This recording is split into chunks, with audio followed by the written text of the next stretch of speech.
Bismillahirrahmanirrahim. Allah'ın rəhmət və salamı üzərimizə olsun inşallah. Allah bizlərin günlərini gözəl etsin və gözəl günlərlə bizləri məhşur etsin inşallah. Bugün Cümə günü və həm də ağamız İmam Rıza 8-ci imamımızın doğum günü. Hamımız üçün gözəl, təravətli və mübarək olsun inşallah. Allahümme accil velikel fərəc və salli ala Muhammed və ali Muhammed.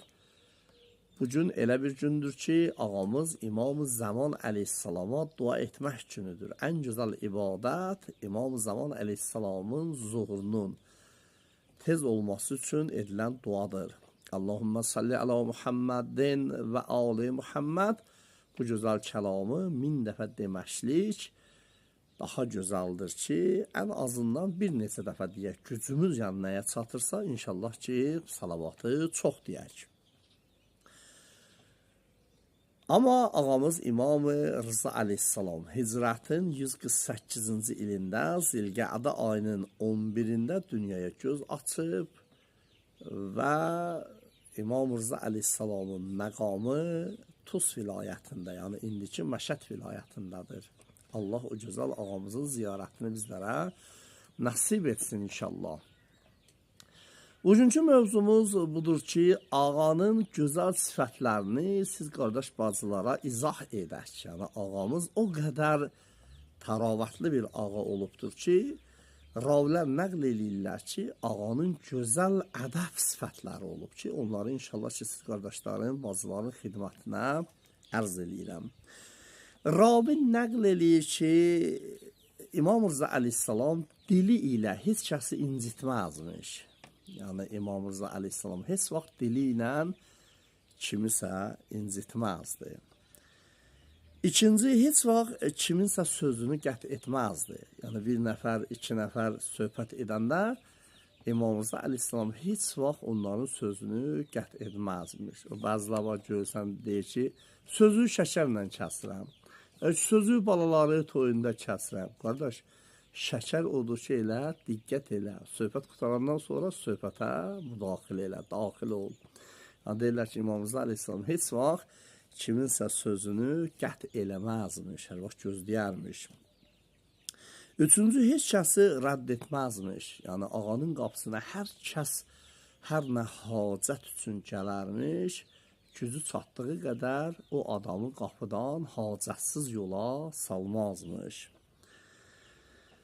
Dördüncü, heç vaxt ayağını kiminsə qarşısında uzatmazmış.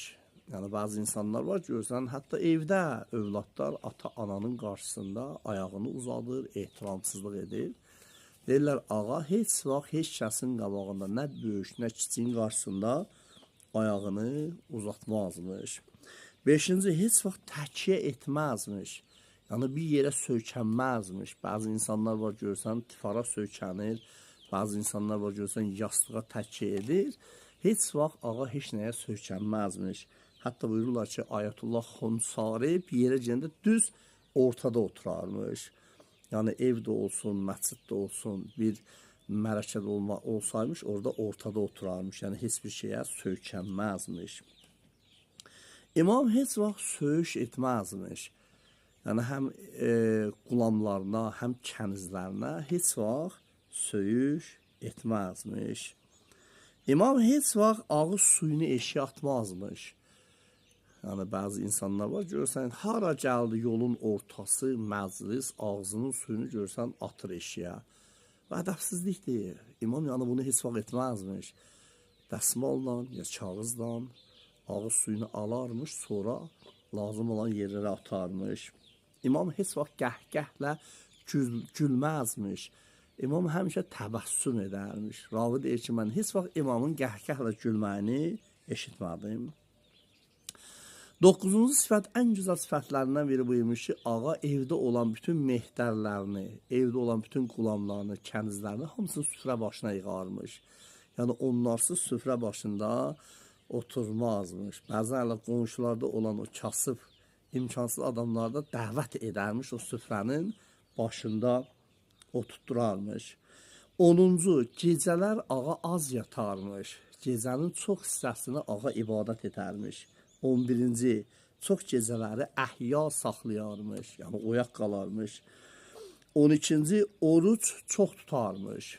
Yəni ağa oruç zamanlarını çox tutarmış.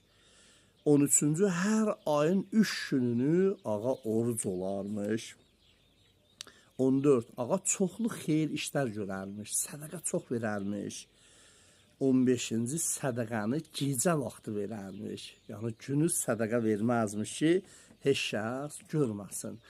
Bax bu 14-15 dənə sifəti ki, oxudum siz qardaş bacıların xidmətinə, ağamızın ən gözəl sifətlərindən yəni biriymiş bu. Ravi axırda belə bir söz deyir. Əgər hər kəsdən görsəz ki, dedilər ki, bu 15-16 dənə sifətə əməl edib, o sifəti qəbul etmə. Yəni bu sifət ancaq İmam Rza əleyhissalamın məxsus olan bir sifət imiş ki, ağa bu şeyləri çox edərmiş. İnşallah ki, bu gözəl məqamlı, ətirli kəlmələrə diqqət eləyək və Allahdan istəyək ki, ağada olan sifətləri bizlərə nəsib eləsin inşallah. Allah sizləri və bizləri bağışlasın. Allah bu gözəl gün hörmətinə şəhidlərimizin ruhunu şad eyləsin, əsgərlərimizi qorusun, xəstələrimizə şəfa versin və ölkəmizdə həmişə gözəllik və sabitlik bərqərar eləsin inşallah. Bir daha bayramınız mübarək olsun inşallah. Əssalamu aleykum və rəhmətullahi və bərəkətuh.